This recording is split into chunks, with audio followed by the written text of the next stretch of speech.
दोस्तों, स्वागत है आपका हमारे YouTube channel Tiwari legal solution में।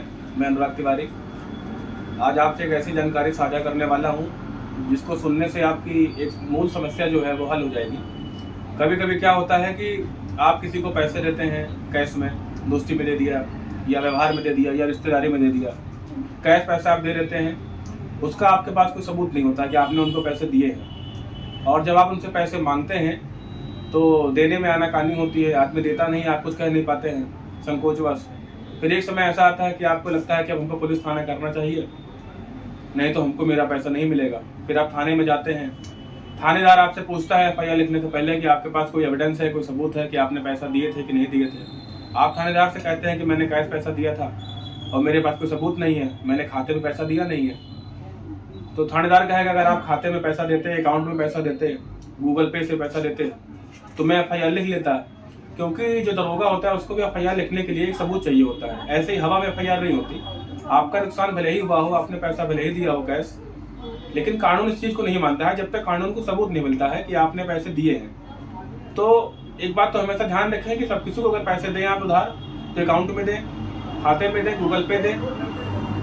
अगर कैश देना है तो कोई लिखा पढ़ी करवा लें स्टाम्प पे, तब आप कैश दें। खैर, यहाँ ये वीडियो बनाने का मेरा मकसद ये है कि अगर आपके पास कोई सबूत नहीं है, ना ही कोई लिखा पढ़ी है, आपने ऐसे ही कैश दे दिया है, तो अब वो पैसा आप कैसे निकलवाएं, क्योंकि ना ही आपकी बात थाने वाले सुनते हैं, ना ही कोर्ट वाले सुनते हैं। तो इसके लिए आपको एक सबूत इकट्ठा करना पड़ेगा कि आपने उसको पैसा दिया है। अभी सबूत कैसे इकट्ठा होगा, बहुत इंटरेस्टिंग है, आगे ध्यान से सुनिएगा।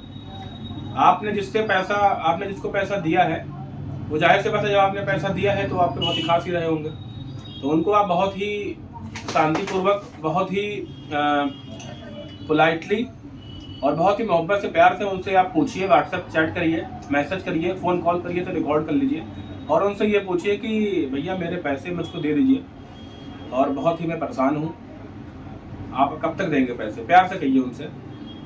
तो वो आपको बताएंगे कि हम परसों देंगे, नरसों देंगे।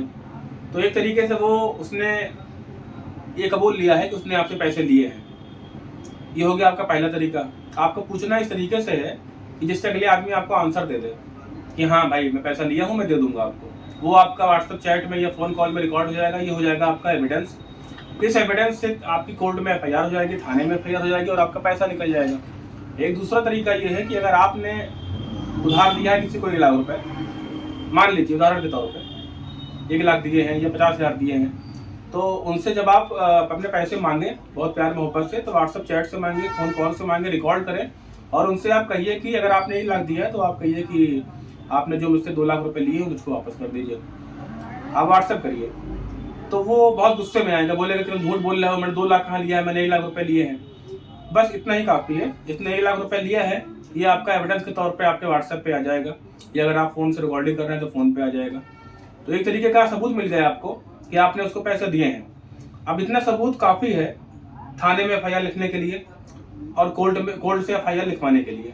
ये तो आप जानते ही हैं कि थाने से FIR नहीं होती तो कोर्ट से हो जाती है। मैं पहले आपको वीडियो के माध्यम से बता चुका हूँ कैसे होती है।